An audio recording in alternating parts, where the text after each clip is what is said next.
엄마의 거짓 딸의 선택 가족은 찢겨졌다. 그날도 평범한 아침이었습니다.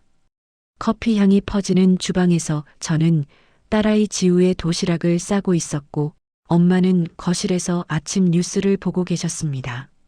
남편 민우가 넥타이를 매며 현관으로 향했고 지우가 제 치마폭에 매달려 엄마 오늘 할머니랑 놀이터 가기로 했어요.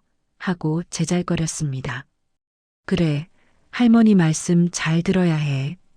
저는 지우의 머리를 쓰다듬으며 답했습니다.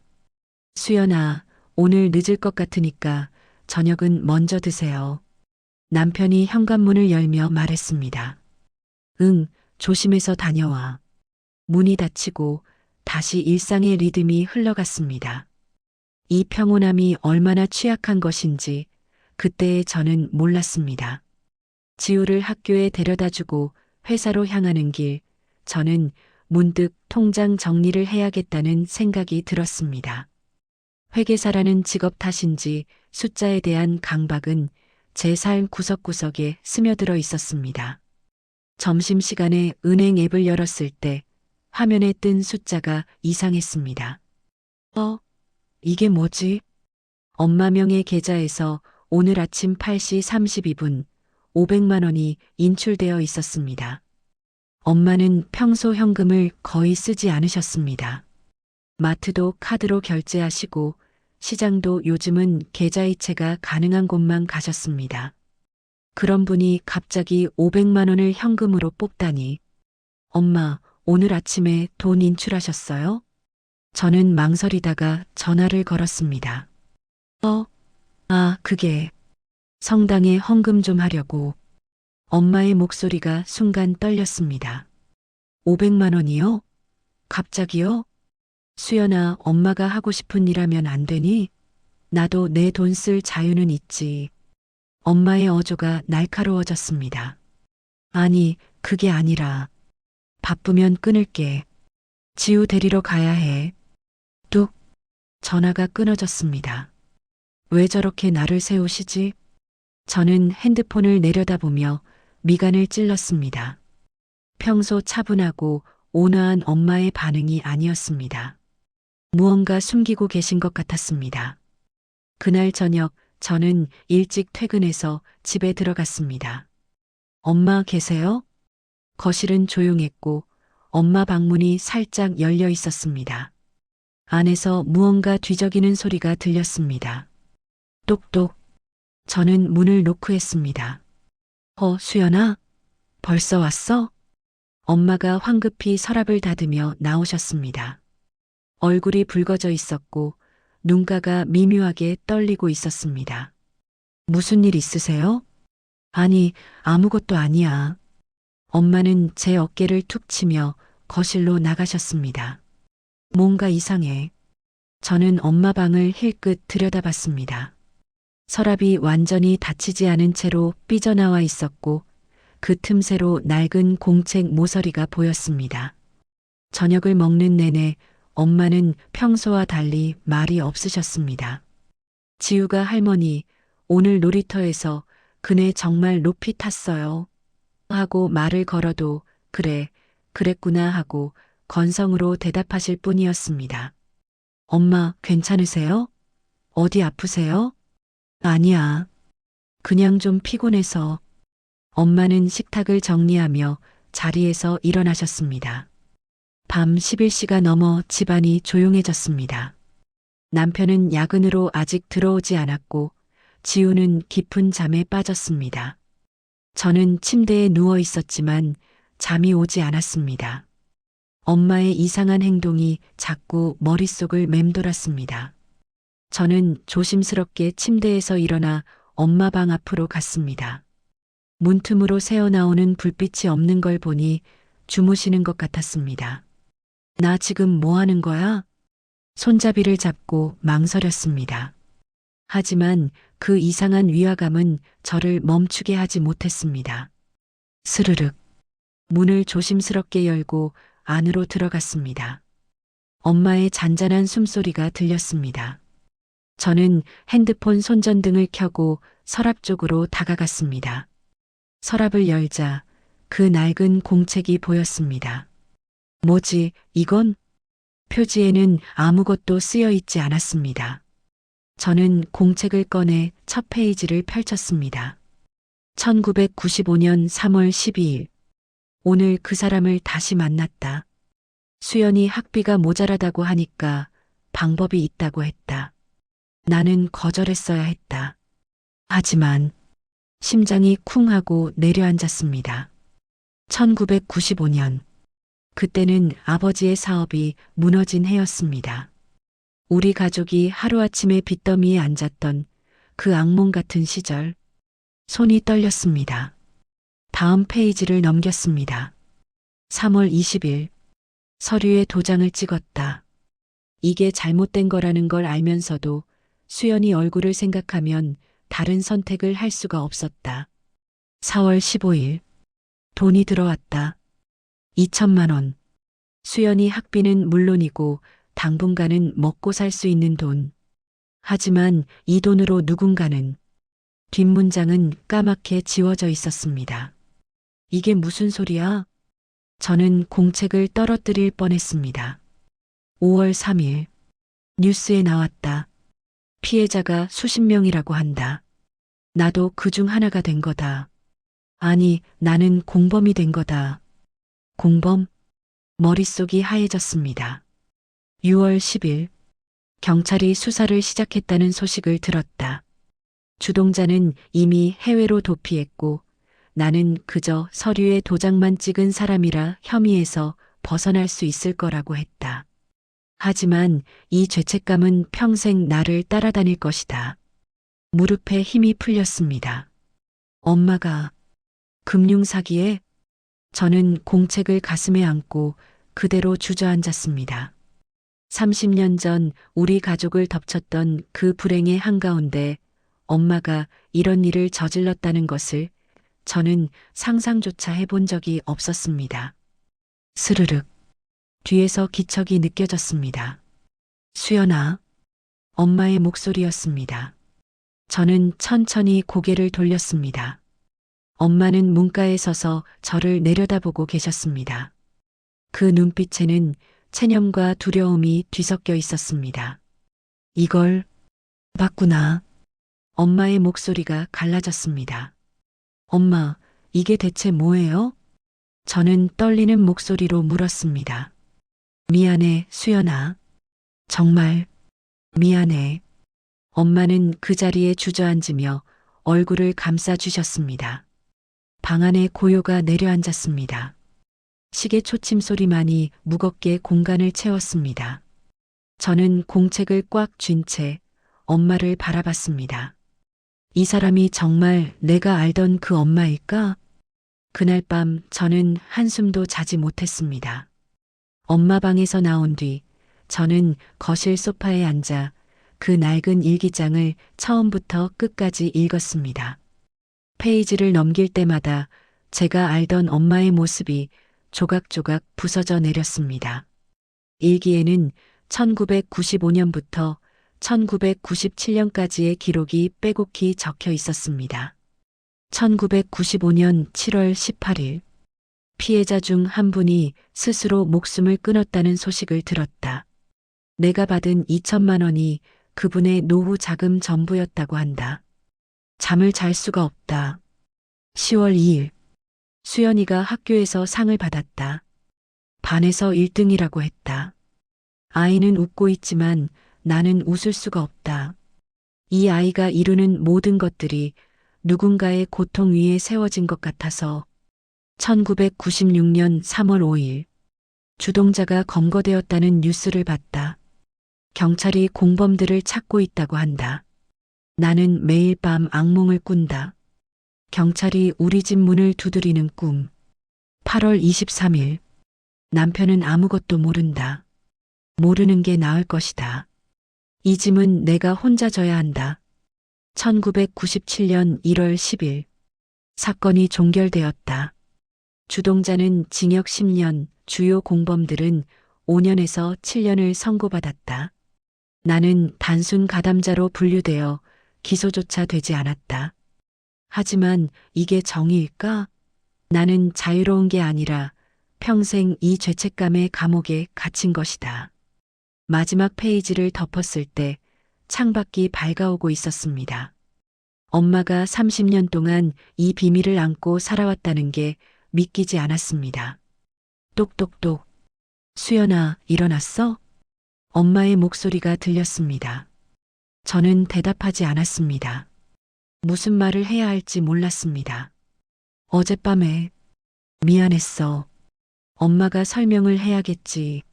문이 조심스럽게 열리고 엄마가 안으로 들어오셨습니다. 하룻밤 사이에 더 늙으신 것처럼 보였습니다. 수연아, 엄마. 저는 소파에서 일어나 엄마를 마주 봤습니다. 왜 그러셨어요? 아무리 우리 형편이 어려웠어도 어떻게 그런 일에 가담하실 수가 있어요? 제 목소리가 떨렸습니다. 수연아, 엄마도 잘못된 거라는 걸 알았어. 하지만 그때는 정말 변명하지 마세요. 저는 손을 들어 엄마의 말을 막았습니다. 너를 위해서였어. 내 학비가 없어서 내가 학교를 그만둬야 할지도 모른다는 생각에. 그래서요? 그래서 다른 사람들 인생을 망가뜨려도 된다는 거예요? 아니, 그게 아니라 일기장에 있었잖아요. 어떤 분은 목숨까지 끊으셨다고. 그 사람 가족들은 어떻게 됐을 것 같아요? 엄마는 고개를 숙이셨습니다. 미안해. 정말 미안해. 엄마가 할 수 있는 말은 그것뿐인 것 같았습니다. 엄마, 피해자들한테 보상은 하셨어요? 그게 안 하셨죠? 침묵이 대답이었습니다. 30년 동안 한 푼도 안 갚으신 거예요? 수연아, 그때는 우리도 빚에 쪼들렸고 나중에는 이미 너무 많은 시간이 흘러서. 시간이 흐르면 죄가 없어지나요? 제 목소리가 높아졌습니다. 엄마. 뒤에서 남편의 목소리가 들렸습니다. 저는 화들짝 놀라 돌아봤습니다. 민우가 현관에 서서 저희를 보고 있었습니다. 무슨 일이야? 아침부터 왜 이래? 아, 아니야. 그냥. 저는 황급히 일기장을 소파 쿠션 밑으로 밀어 넣었습니다. 장모님, 어디 편찮으세요? 민우가 엄마에게 다가왔습니다. 아니야, 민우야. 괜찮아. 엄마는 억지로 미소를 지으며 손을 저었습니다. 수연이 회사 늦겠어. 준비해. 민우가 저를 보며 말했습니다. 응, 알았어. 저는 고개를 끄덕이고 방으로 들어갔습니다. 거울 앞에 선 제 얼굴은 창백했습니다. 이걸 민우한테 말해야 하나? 손이 떨렸습니다. 회사에 도착했지만 일이 손에 잡히지 않았습니다. 모니터에 떠 있는 숫자들이 그저 의미 없는 기호로만 보였습니다. 점심시간에 저는 혼자 옥상으로 올라갔습니다. 차가운 바람이 얼굴을 스쳤습니다. 민우한테 말하면 어떻게 될까? 남편은 정의감이 강한 사람입니다. 법을 어기는 것을 무엇보다 싫어하죠. 엄마의 과거를 알게 되면 어떤 반응을 보일까요? 그냥 모르는 척 할까? 하지만 그것도 쉽지 않았습니다. 회계사인 제가 금융사기를 묵인한다? 그것도 제 친엄마의 범죄를. 휴대폰이 울렸습니다. 여보세요?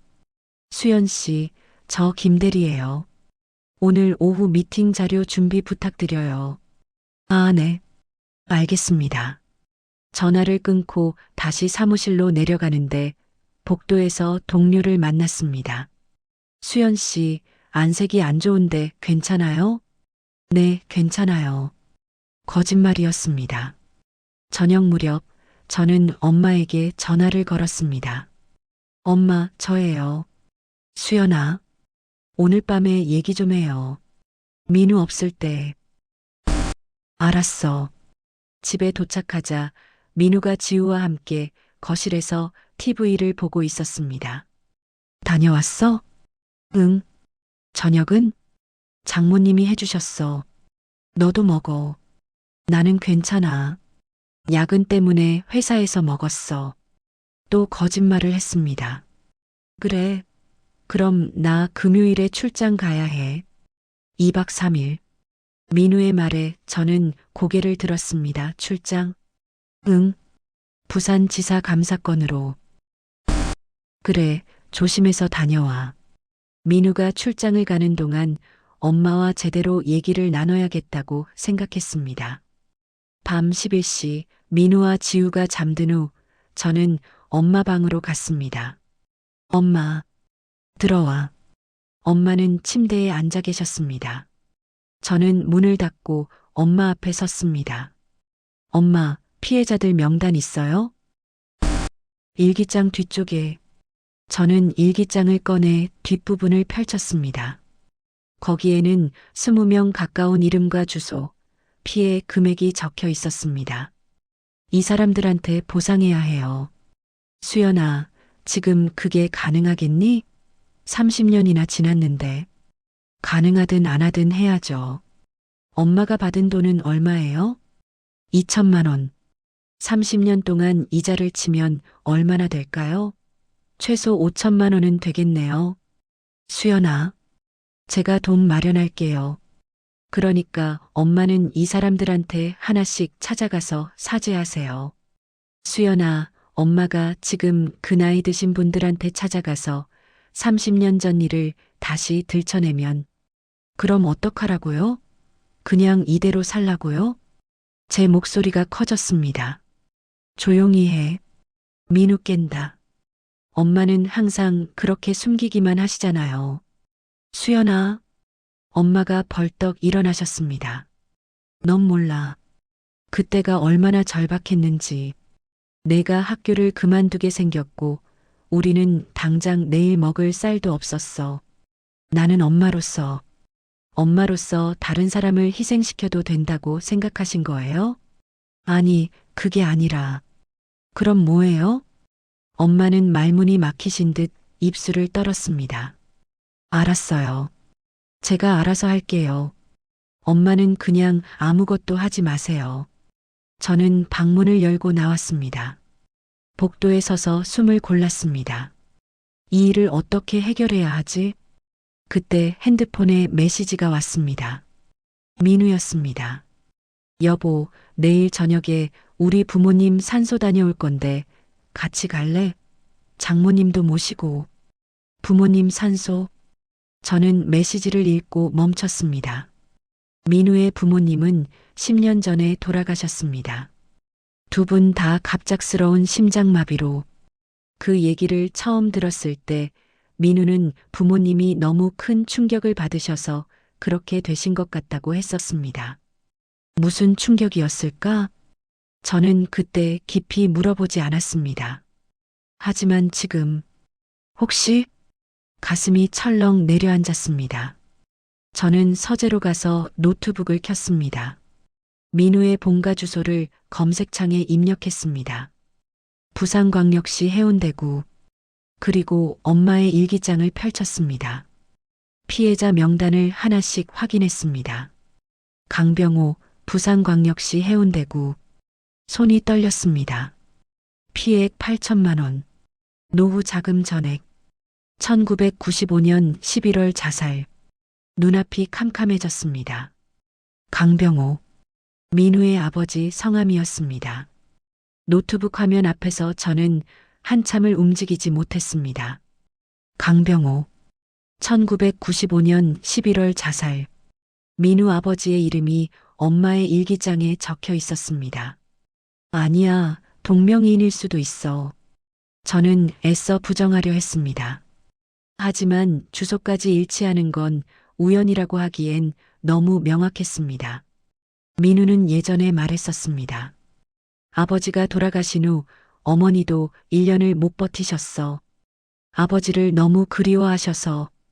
두 분 모두 심장마비라고 했지만 사실은 아버지의 자살 후 어머니가 그 충격으로 세상을 떠나신 것이었습니다.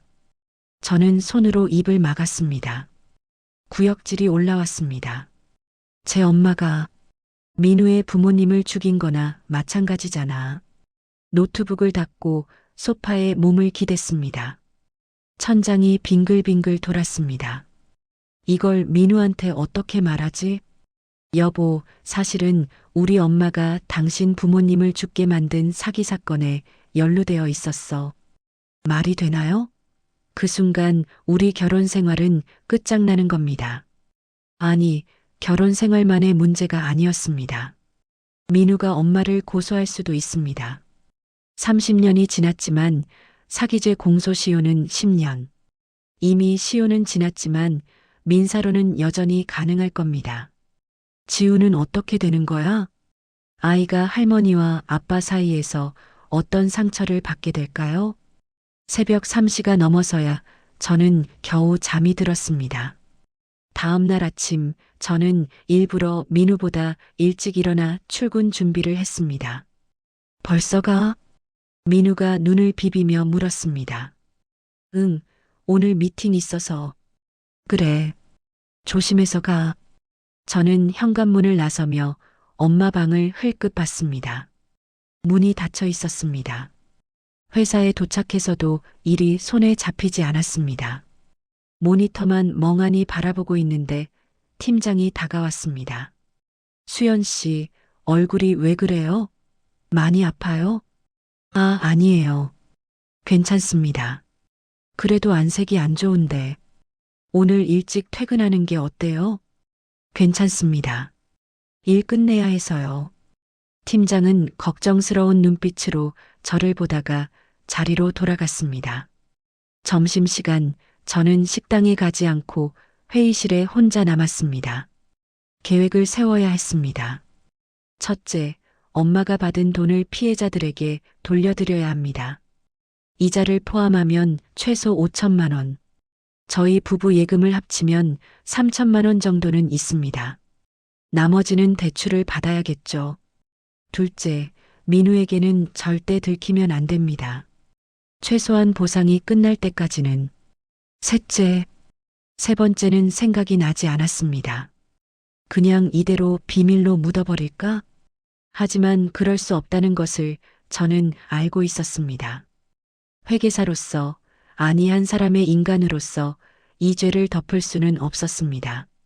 퇴근 후 집에 가는 길에 저는 엄마에게 전화를 걸었습니다. 엄마, 나예요. 수연아, 오늘 저녁에 얘기해요. 민우 출장 가기 전에. 알았어. 집에 도착하니 민우가 캐리어를 챙기고 있었습니다. 내일 아침 일찍 출발해야 해서 미리 준비하는 거야. 그래. 부산 날씨 어때? 좀 춥다던데. 파카 챙겨야겠어. 민우는 평소처럼 웃으며 짐을 챙겼습니다. 아무것도 모르는 그 얼굴이 저를 더 괴롭게 만들었습니다. 여보, 응? 출장 잘 다녀와. 그래. 걱정하지 마. 금방 올게. 민우가 제 이마에 가볍게 키스했습니다. 밤 11시 민우가 잠든 후 저는 엄마 방으로 갔습니다. 엄마, 들어와. 엄마는 침대에 앉아 계셨습니다. 제가 들어가자 불안한 눈빛으로 저를 봤습니다. 수연아, 어젯밤에 생각을 많이 해봤는데. 엄마, 제 말 먼저 들어요. 저는 엄마 앞에 앉으며 말을 끊었습니다. 민우 아버지가 누구예요? 뭐? 엄마의 얼굴이 굳었습니다.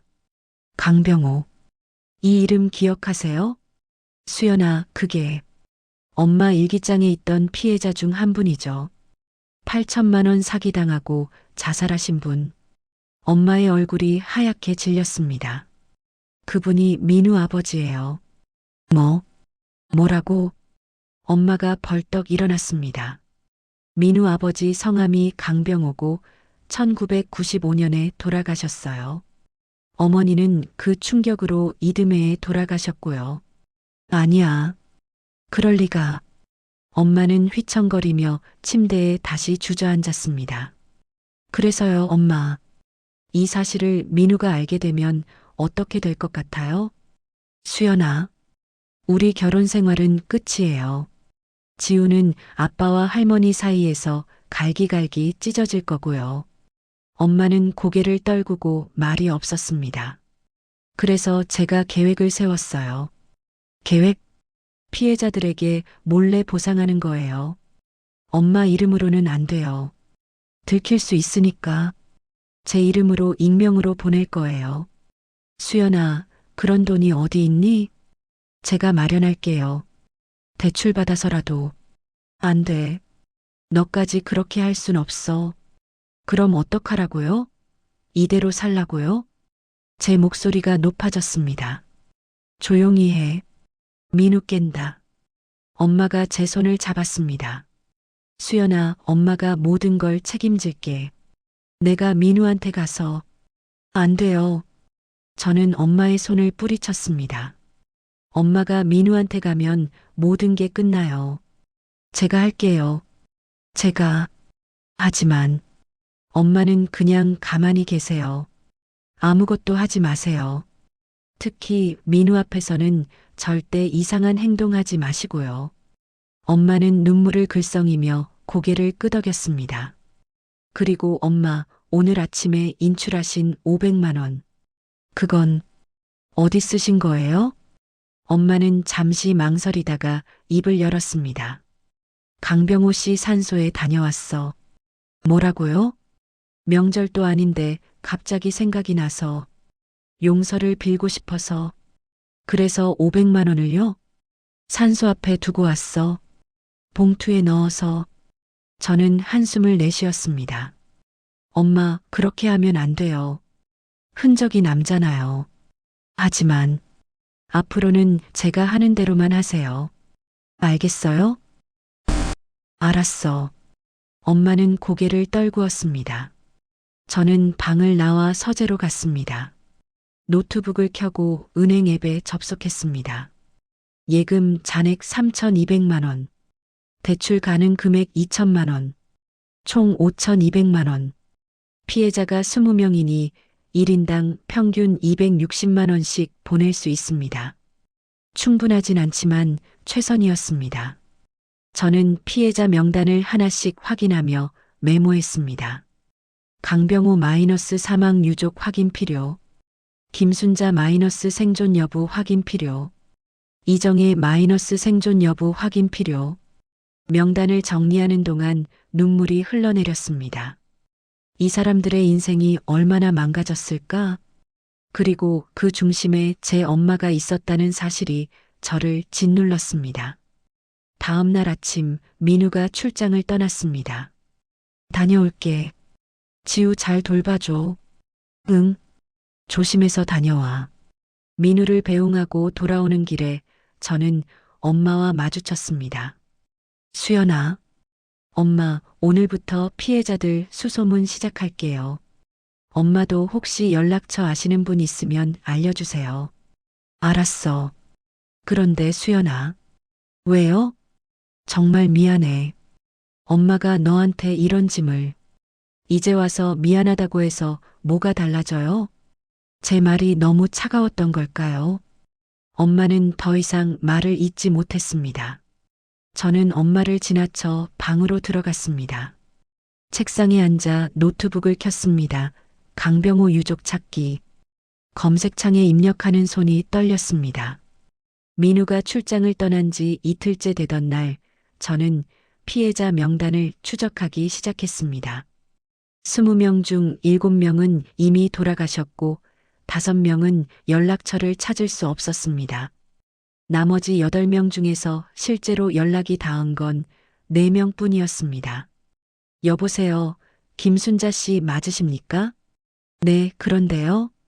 저는 한국피해자지원센터에서 연락드렸습니다. 1995년 금융사기 사건 관련해서요. 전화기 너머로 거친 숨소리가 들렸습니다. 그 일을 지금 와서 왜? 당시 피해 보상이 제대로 이루어지지 않은 분들을 위해 정부 지원금이 책정되었습니다. 확인 절차를 거쳐 계좌로 입금해 드릴 예정인데요. 얼마나요? 250만 원 정도 될 것 같습니다. 250만 원으로 30년이 보상되나요? 목소리가 떨리고 있었습니다. 죄송합니다. 더 드려야 마땅하지만. 됐어요. 그냥 보내주세요. 계좌번호 알려드릴게요. 전화를 끊고 나서 저는 한참을 멍하니 앉아 있었습니다. 250만 원으로 30년의 한을 풀 수 있을까요? 하지만 이게 제가 할 수 있는 최선이었습니다.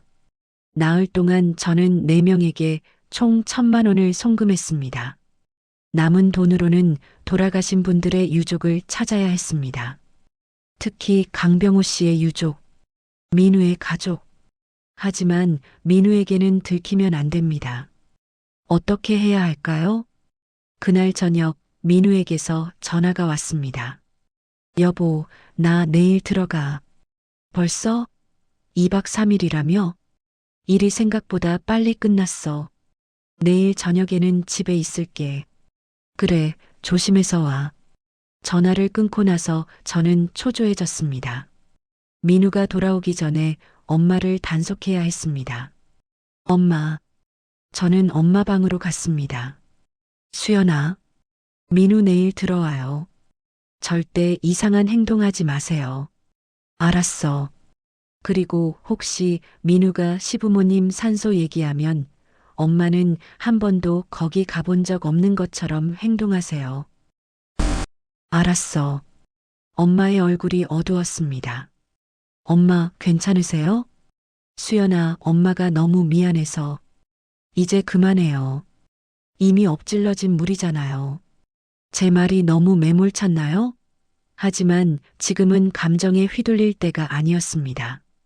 다음 날 저녁 민우가 집에 돌아왔습니다. 다녀왔어.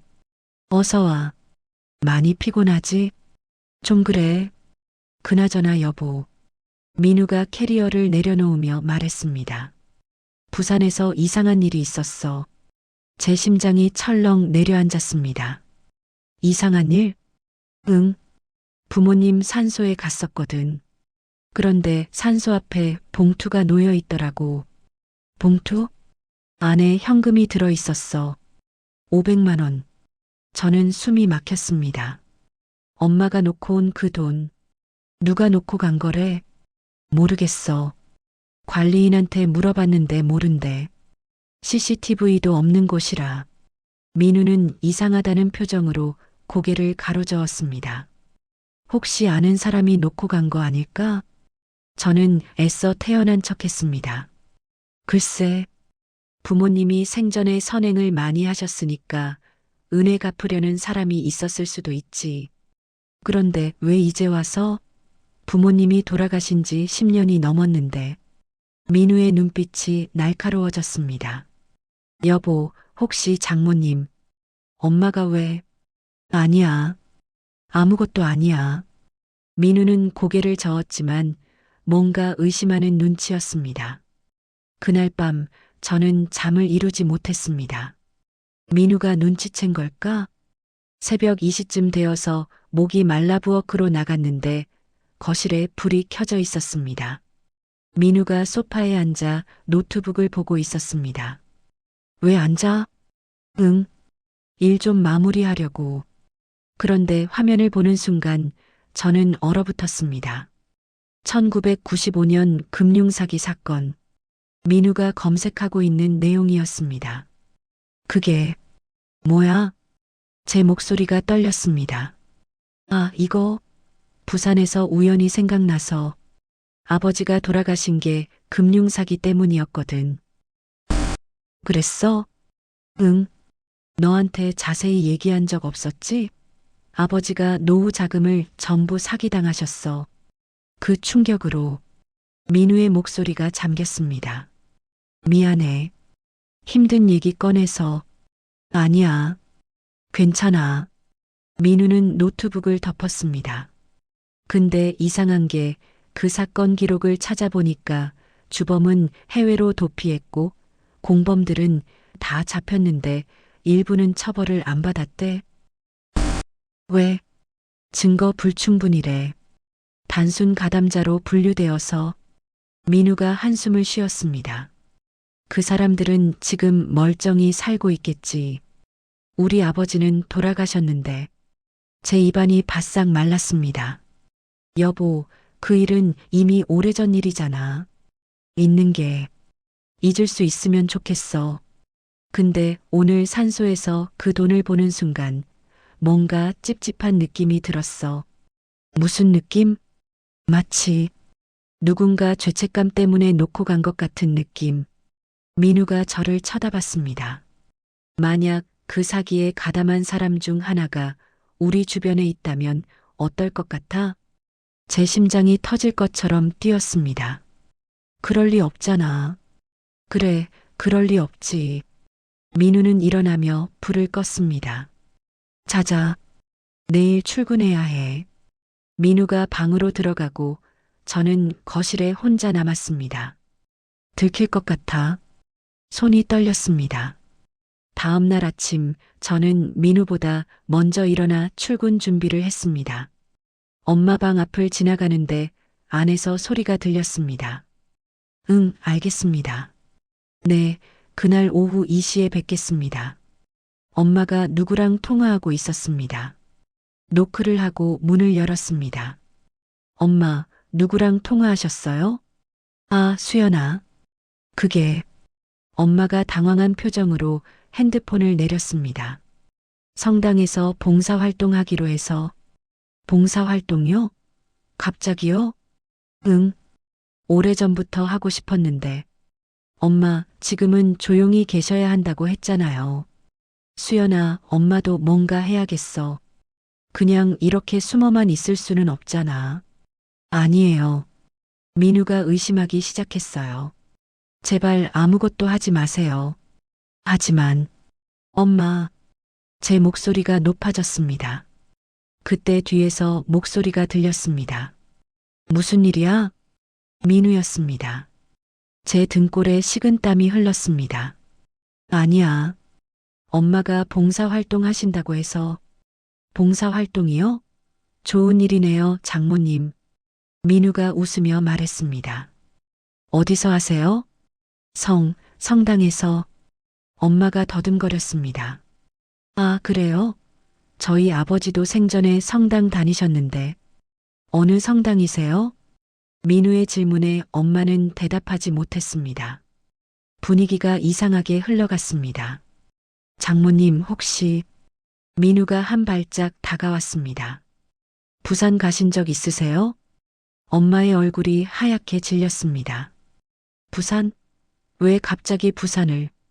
엄마의 목소리가 떨렸습니다. 아니, 그냥 궁금해서요. 요즘 들어 장모님 행동이 좀 이상하신 것 같아서. 민우의 눈빛이 날카로웠습니다. 민우야, 무슨 소리야? 저는 황급히 끼어들었습니다. 엄마가 어떻게 이상하신다는 거야? 여보, 너도 못 느꼈어? 요즘 장모님이 뭔가 불안해 보이시잖아. 그건 나이 드시면 그럴 수도 있지.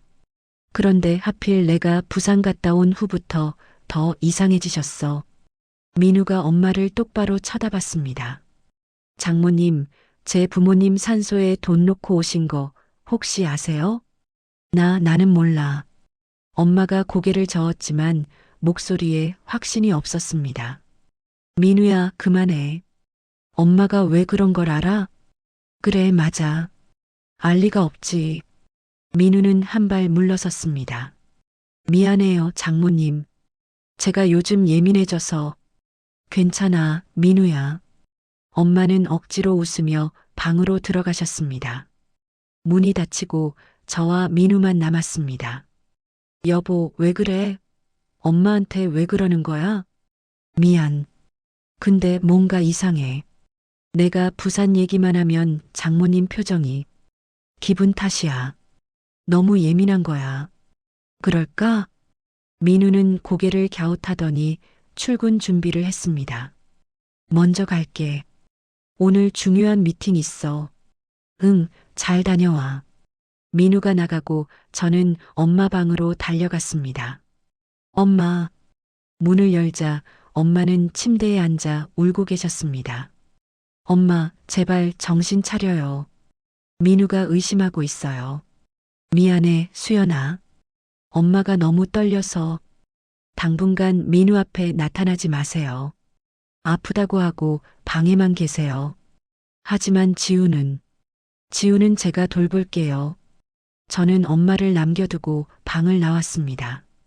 회사에 가서도 일이 손에 잡히지 않았습니다. 민우가 계속 의심하면 어떡하죠? 결국 진실을 알게 되는 건 시간 문제일까요? 점심시간에 민우에게서 문자가 왔습니다. 여보, 미안한데 오늘 저녁에 우리 부모님 제사 지내는 거 까먹었어. 장모님도 모시고 와줄 수 있어? 제사. 저는 핸드폰을 꽉 쥐었습니다. 엄마를 그 자리에 데려갈 수는 없었습니다. 민우의 부모님 영정 앞에 엄마를 세운다고 생각하니 숨이 막혔습니다. 엄마가 몸이 좀 안 좋으셔서 못 가실 것 같아. 나만 갈게. 그래. 괜찮으시려나? 응. 걱정 마. 거짓말이 입에서 자동으로 나왔습니다. 저녁 민우의 친척집에 도착했습니다. 영정 사진 앞에 선 저는 고개를 숙였습니다. 시아버지의 사진이 저를 내려다보는 것 같았습니다. 죄송합니다. 마음속으로 말했습니다. 제 엄마가 아버님을, 그런 일을. 수연아, 괜찮아? 민우의 형이 다가왔습니다. 네, 괜찮습니다.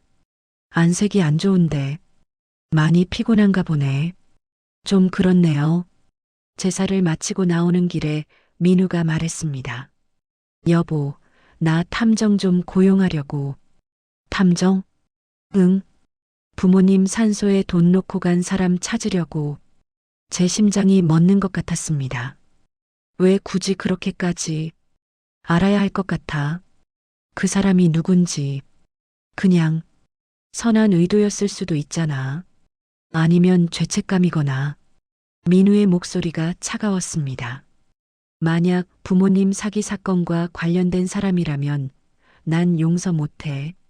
집에 도착해서 엄마에게 말했습니다. 엄마, 민우가 탐정을 고용한대요. 뭐라고? 엄마의 얼굴이 창백해졌습니다. 산소에 돈 놓고 간 사람 찾으려고요. 그럼 나를 찾겠네.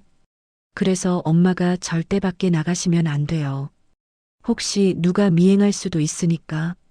수연아, 이러다가 결국 다 들통날 것 같아. 차라리 엄마가 민우한테 가서. 안 돼요. 제 목소리가 커졌습니다. 절대 안 돼요. 제가 뭔가 방법을 찾을게요. 하지만 무슨 방법이 있을까요? 다음 날 저는 회사에서 일하다가 민우에게서 전화를 받았습니다.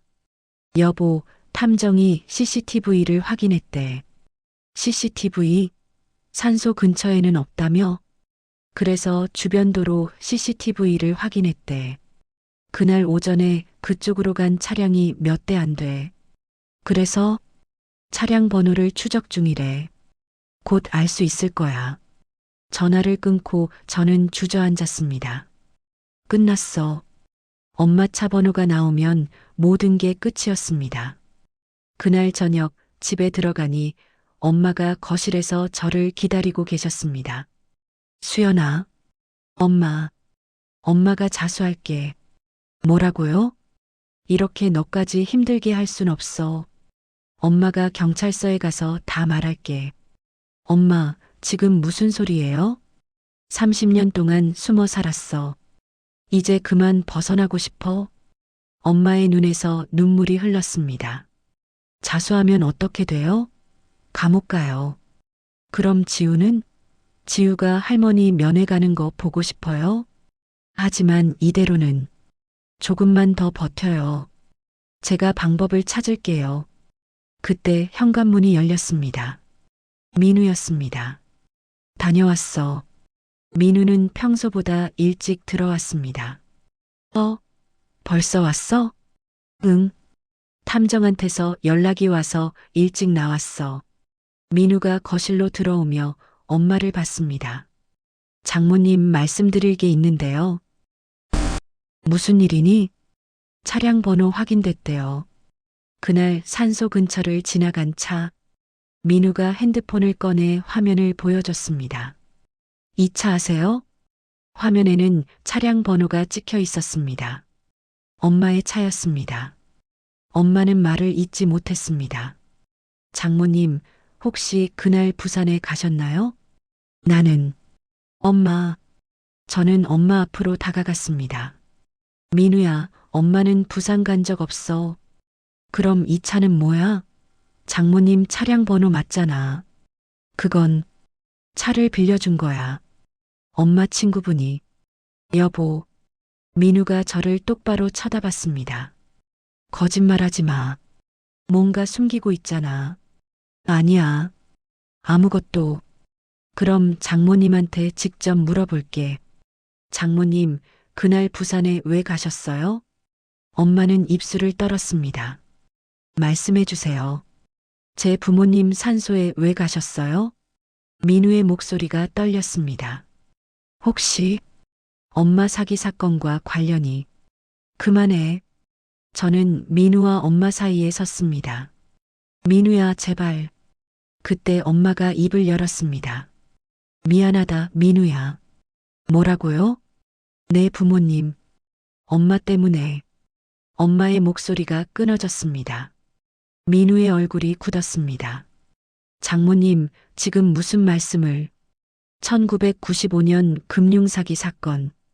거기 엄마가 가담했었어. 방안이 고요해졌습니다. 민우는 한 발짝 뒤로 물러났습니다. 거짓말이죠? 미안해. 정말. 내 아버지가 그 사기로 돌아가셨어요. 어머니도 그 충격으로. 민우의 목소리가 떨렸습니다. 그러니까 당신이 내 부모님을 죽인 거예요? 민우야. 저는 민우의 팔을 잡았습니다. 민우는 제 손을 뿌리쳤습니다. 당신들, 지금까지 나한테 거짓말한 거예요? 민우야, 미안해. 나도 얼마 전에 알았어. 얼마 전에? 언제? 일주일 전에. 일주일 전에 알고도 나한테 말 안 한 거야? 민우의 눈빛이 차갑게 변했습니다. 여보, 말하려고 했는데. 거짓말. 숨기려고 한 거잖아. 민우가 소리쳤습니다. 그때 지우가 방에서 나왔습니다. 아빠, 왜 소리 질러? 지우야, 방에 들어가 있어.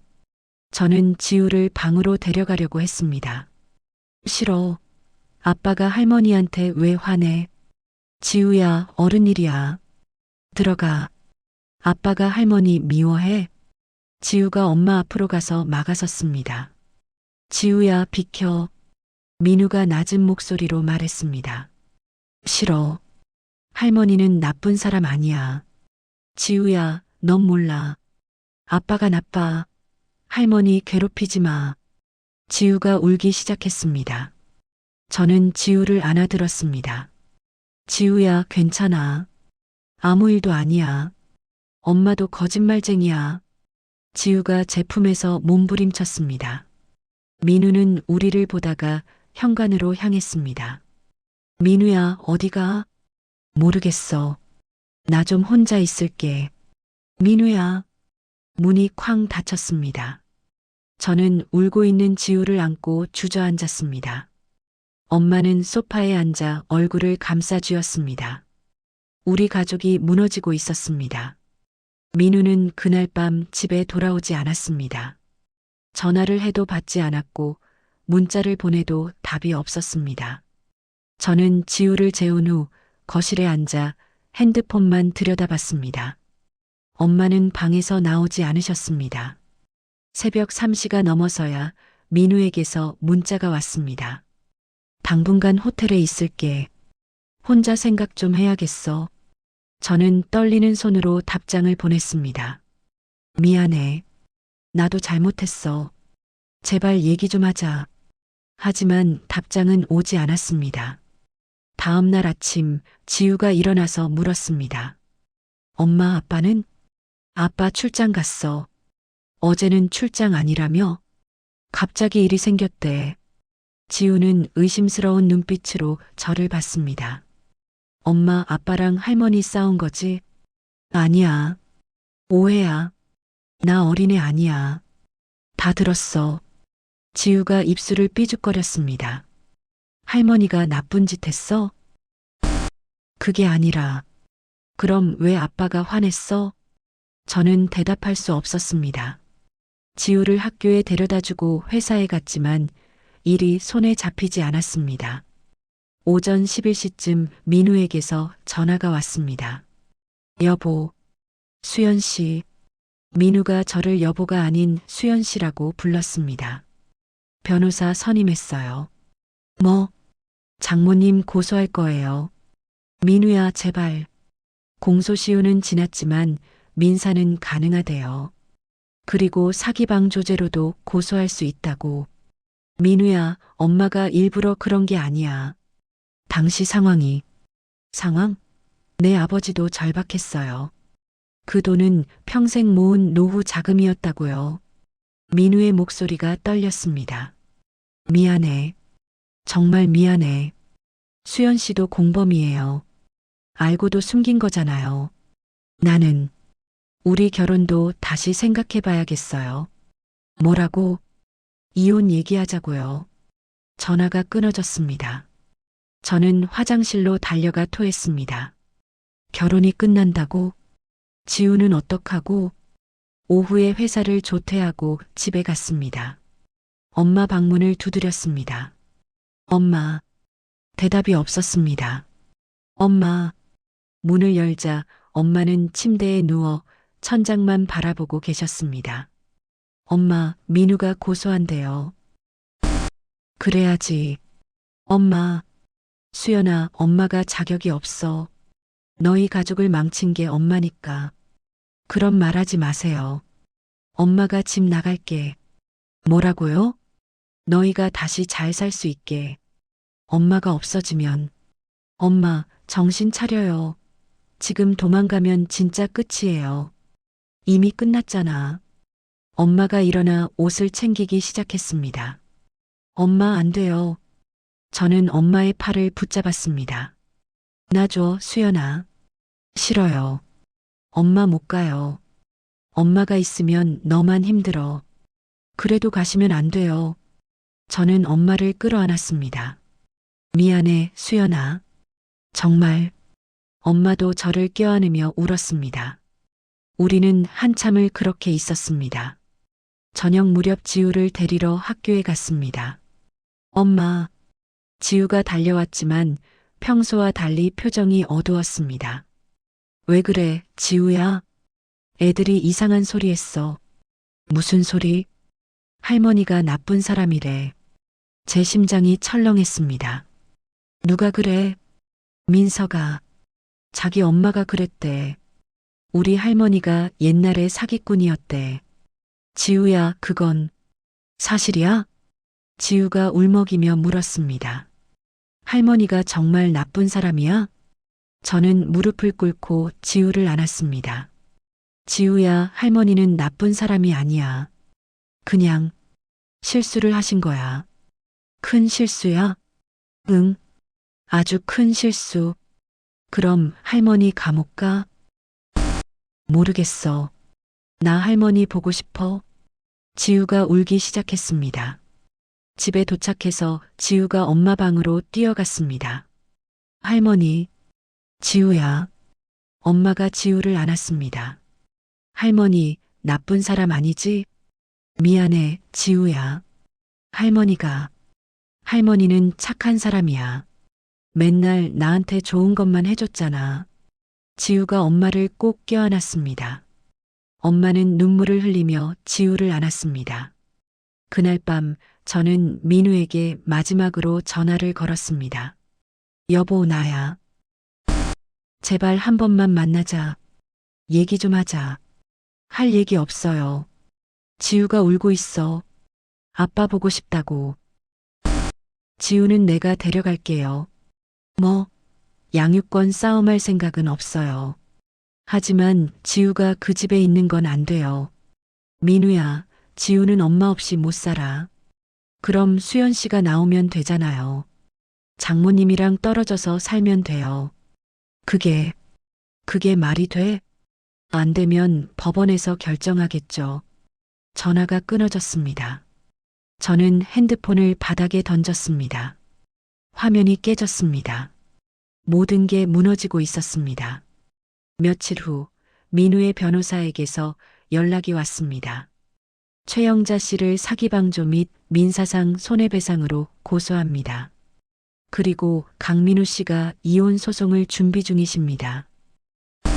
알겠습니다. 전화를 끊고 엄마에게 말했습니다. 엄마, 정식으로 고소당했어요. 엄마는 아무 말 없이 고개만 끄덕였습니다. 그리고 민우가 이혼 소송을 준비한대요. 미안해. 이제 그만 미안하다고 하세요. 그 말 지겹게 들었어요. 제 목소리가 날카로웠습니다. 엄마가 평생 미안하다고만 하시면 뭐해요? 그게 뭘 바꿔요? 수연아, 엄마 때문에 내 인생이 망가졌어요. 남편도 잃고 딸도 빼앗길 것 같고, 그럼 엄마가 어떻게 해야 돼? 엄마가 소리쳤습니다. 엄마도 괴로워. 매일 밤 악몽을 꿔. 30년 동안 단 하루도 편히 잔 적이 없어. 그게 변명이 돼요? 변명 아니야. 그냥 사실이야. 엄마도 울기 시작했습니다. 엄마도 피해자야. 그때 선택의 여지가 없었어. 내가 학교를 그만둬야 했어. 우린 길거리에 나앉을 상황이었어. 그래도 남의 인생을 망가뜨리면 안 되는 거잖아요. 알아. 알고 있어. 그래서 30년 동안 이렇게 살았잖아. 우리는 서로를 마주보고 소리를 질렀습니다. 지우가 방에서 나와 울면서 말했습니다. 그만해. 엄마도 할머니도 그만해.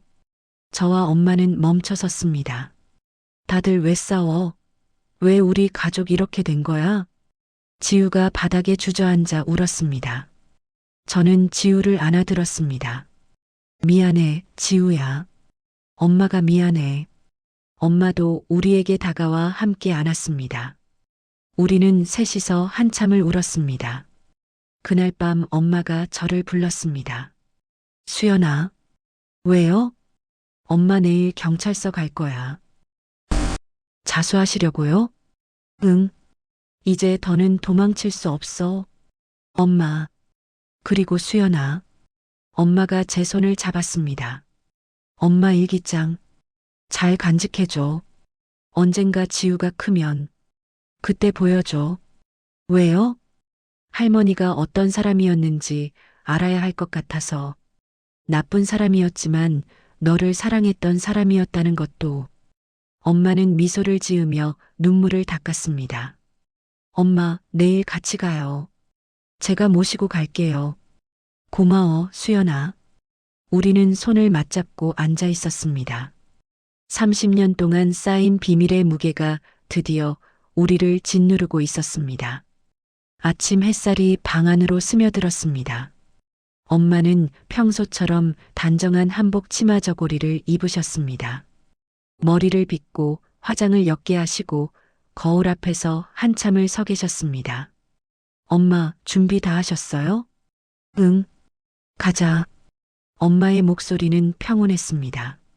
30년 만에 처음으로 짐을 내려놓는 사람의 목소리처럼 들렸습니다. 지우를 학교에 보내고 저와 엄마는 차에 올랐습니다. 경찰서로 가는 길은 침묵으로 가득했습니다. 수연아. 네, 엄마. 엄마가 너한테 짐이 되어서 미안해. 이제 그런 말 하지 마세요. 너는 정말 훌륭한 딸이야. 엄마가 자랑스러워. 엄마의 목소리가 떨렸습니다. 신호등에 차가 멈췄을 때 저는 엄마의 손을 잡았습니다. 엄마, 저도 엄마를 사랑해요. 알아. 엄마도 알아. 경찰서가 보이기 시작했습니다. 그때 제 핸드폰이 울렸습니다. 민우였습니다. 여보세요? 수연 씨, 지금 어디예요? 왜? 장모님이랑 같이 있어요? 응. 어디 가는 거예요? 민우의 목소리에 긴장감이 느껴졌습니다. 경찰서요. 엄마가 자수하시려고. 거기서 기다려요. 내가 갈게. 왜? 그냥 기다려요. 전화가 끊어졌습니다. 저는 차를 경찰서 앞 주차장에 세웠습니다. 민우가 온대요. 민우가? 왜? 모르겠어요. 우리는 차 안에서 기다렸습니다. 10분쯤 지났을 때 민우의 차가 주차장에 들어왔습니다. 민우가 내리더니 우리 차로 달려왔습니다. 장모님, 민우가 차문을 열었습니다. 민우야, 내리지 마세요. 뭐, 자수하시면 안 돼요. 민우의 목소리가 떨렸습니다. 민우야, 무슨 소리야? 저는 놀라서 물었습니다. 나 생각을 많이 해봤어요. 민우가 엄마를 보며 말했습니다. 장모님이 한 일은 분명 잘못됐어요. 용서할 수 없을 정도로. 알아. 엄마도 알아. 하지만 민우의 눈에 눈물이 고였습니다. 지우를 생각하면, 그리고 수연이를 생각하면, 민우야, 장모님이 감옥에 가시면 우리 가족은 정말 끝이에요. 지우는 할머니 없이 자라야 하고 수연이는 평생 죄책감에 시달릴 거예요. 민우가 고개를 숙였습니다. 그리고 나도 부모님을 잃은 아픔을 알잖아요. 그 아픔을 지우한테 줄 순 없어요. 민우야, 저는 울음이 터져 나왔습니다. 하지만 조건이 있어요. 민우가 엄마를 똑바로 봤습니다. 피해자 유족들한테 진심으로 사죄하세요. 그리고 할 수 있는 모든 보상을 하세요. 제가 돕겠습니다. 민우야, 고마워. 정말. 엄마도 울기 시작했습니다. 그리고 장모님, 응? 저 용서는 못할 것 같아요. 아직은. 민우의 목소리가 갈라졌습니다. 괜찮아, 민우야. 용서 안 받아도 돼. 그냥 내가 이렇게 말해주는 것만으로도. 하지만 시간이 지나면 언젠가는. 민우는 말을 잇지 못했습니다. 저는 차에서 내려 민우를 안았습니다. 고마워. 정말 고마워. 미안해, 여보. 내가 너무 화만 냈어. 아니야. 당연히 화낼 만했어. 우리는 한참을 그렇게 서 있었습니다. 엄마가 차에서 내리셨습니다. 민우야. 네, 장모님. 엄마가 평생 속죄하며 살게. 내 부모님께도 너희에게도. 네. 그리고 수연아. 엄마가 저를 봤습니다. 너는 정말 잘못이 없어. 엄마 때문에 힘들었을 텐데. 엄마, 이제 그만해요. 우리 집에 가요. 응, 가자. 우리는 경찰서를 뒤로하고 차에 올랐습니다. 집으로 가는 길에 민우가 말했습니다. 장모님, 제가 아는 변호사가 있어요. 피해자 유족들 연락처 찾는 걸 도와줄 수 있을 거예요. 고마워, 민우야.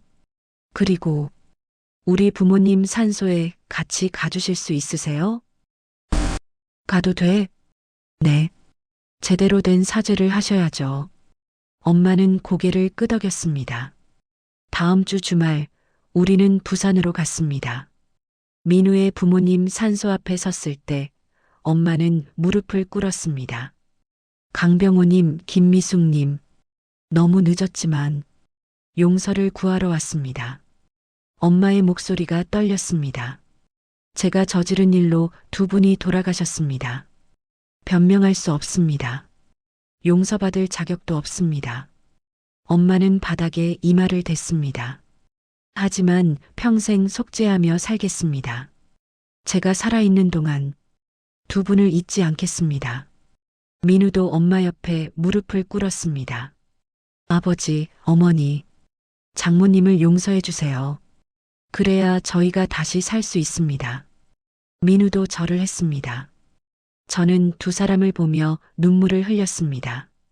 얼마나 시간이 흘렀을까요? 엄마가 일어섰을 때 얼굴은 눈물로 얼룩져 있었지만 표정은 평온했습니다. 이제 시작이구나. 엄마가 중얼거렸습니다. 긴 속죄의 시작. 민우가 엄마의 어깨에 손을 얹었습니다. 혼자가 아니에요. 우리가 함께 할게요. 고마워, 민우야. 우리는 산을 내려왔습니다. 그날 밤 숙소에서 민우가 말했습니다.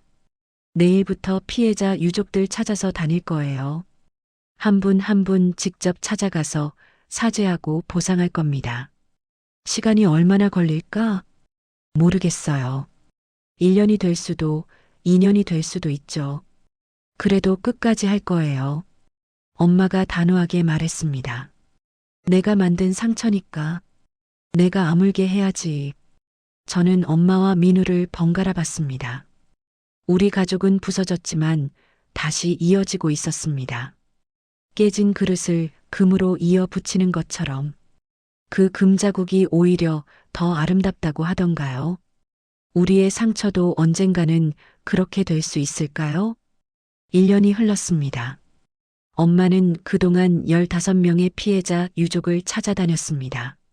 어떤 분은 엄마를 보자마자 문을 닫았고 어떤 분은 고함을 치며 쫓아냈습니다. 한 분은 엄마에게 물을 끼얹기도 했습니다. 하지만 엄마는 포기하지 않았습니다. 최영자입니다. 30년 전 금융사기에 가담했던 사람입니다. 용서를 구하러 왔습니다. 거절당해도 다시 찾아갔습니다. 욕을 먹어도 고개를 숙였습니다. 저와 민우도 함께 했습니다. 저는 최영자의 딸입니다. 어머니의 죄를 함께 속죄하겠습니다. 저는 사위 강민우입니다. 제 부모님도 피해자였습니다. 하지만 장모님과 함께 사죄하러 왔습니다. 그 말에 문을 열어주시는 분들이 조금씩 늘어났습니다. 어느 날 김순자 할머니 댁을 방문했을 때였습니다. 들어오세요. 할머니는 우리를 안으로 안내했습니다. 30년을 기다렸어요. 누군가 찾아와서 미안하다고 말해주기를.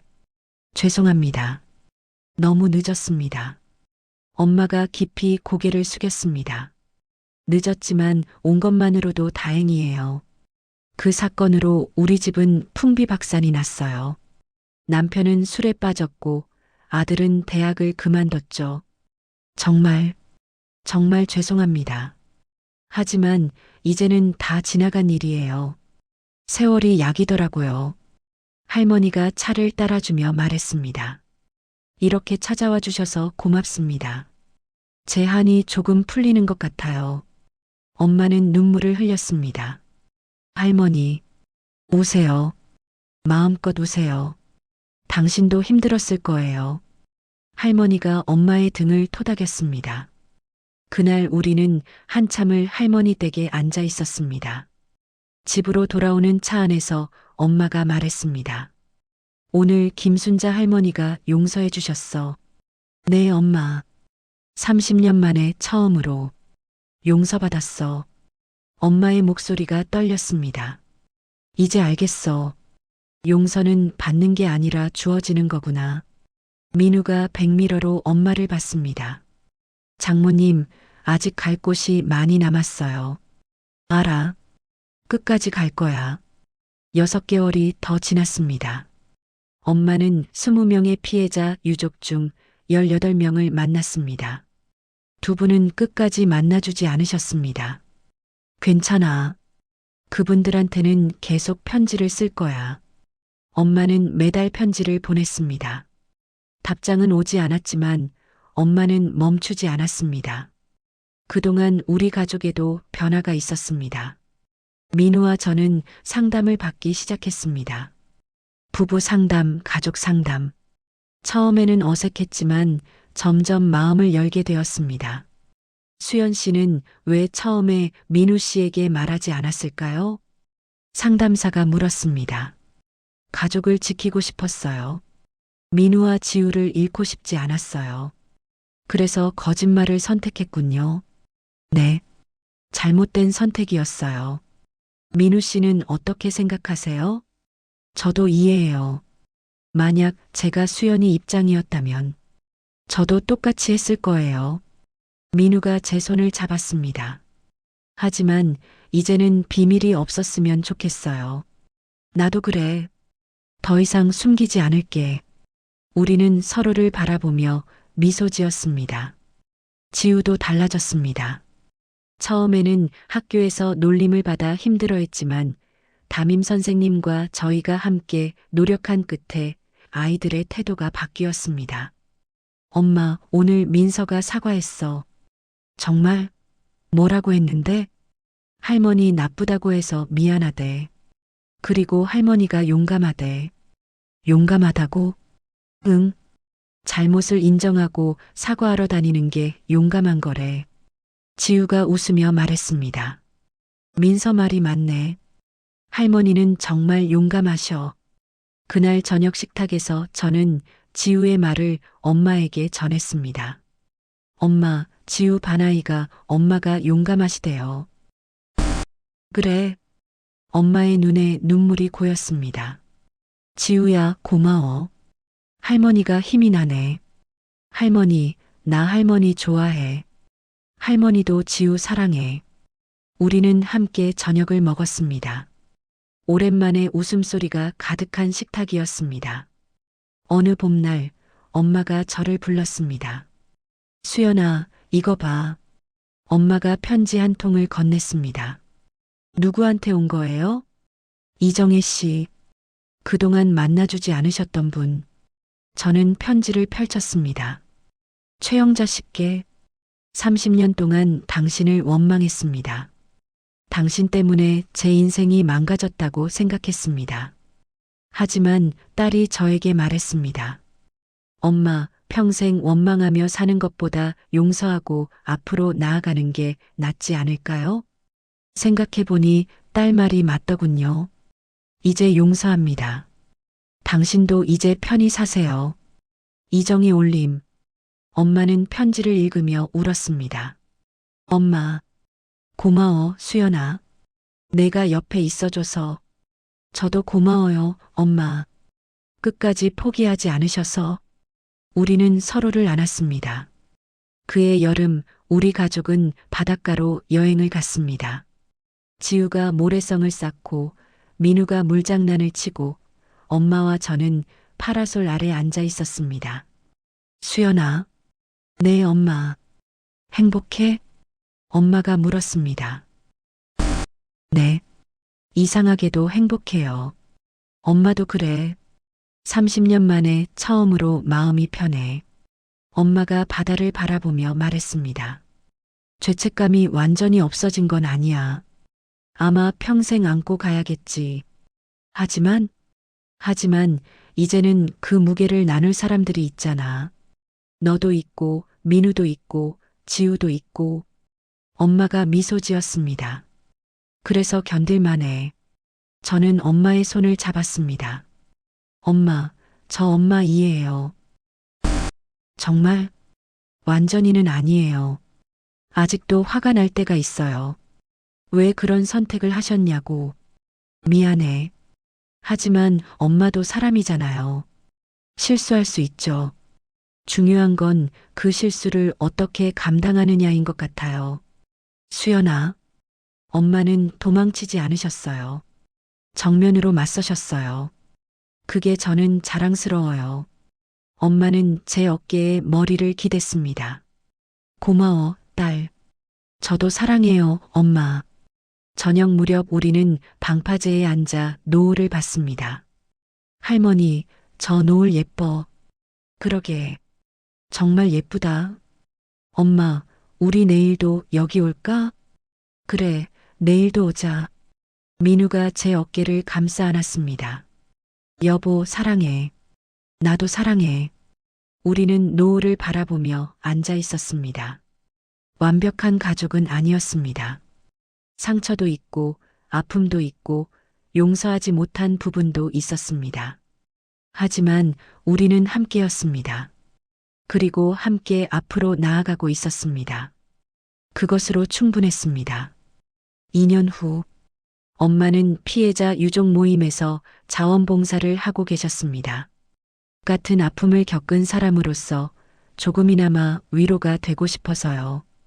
엄마의 헌신에 많은 분들이 감동하셨습니다. 민우는 회사에서 승진했습니다. 여보, 이사로 승진했어. 정말? 축하해. 우리는 오랜만에 외식을 했습니다. 지우는 초등학교 4학년이 되었습니다. 엄마, 나 장문대회에서 상 탔어. 무슨 주제로 썼는데? 우리 할머니 이야기. 할머니 이야기? 응. 잘못을 하고도 용기 있게 사과한 우리 할머니가 영웅이래. 엄마는 지우를 껴안으며 울었습니다. 지우야, 고마워. 할머니, 왜 울어? 기쁜 거지? 응. 너무 기뻐서 우는 거야. 그날 밤 엄마는 일기장을 꺼내 마지막 페이지를 넘겼습니다. 2027년 11월 5일. 오늘 지우가 장문대회에서 상을 탔다. 엄마 이야기를 썼다고 한다. 30년 전 저지른 죄가 이렇게 용서받을 수 있을 줄 몰랐다. 아니, 완전히 용서받은 건 아닐 것이다. 하지만 가족들이 함께 짊어져 주고 있다. 그것만으로 충분하다. 이제는 평온하다. 진짜 평온이다. 엄마는 일기장을 덮고 서랍에 넣었습니다. 그리고 거실로 나가 우리와 함께 TV를 봤습니다.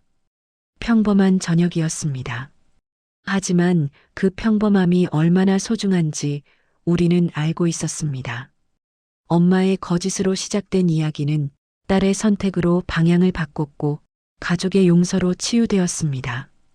우리는 찢겨졌지만 다시 이어졌습니다.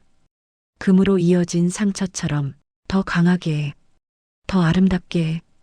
감사합니다. 다음 시간에도 좋은 이야기로 찾아뵙겠습니다. 아직 구독 안 하셨다면 지금 바로 구독 버튼 눌러주시고 좋아요도 잊지 말아주세요.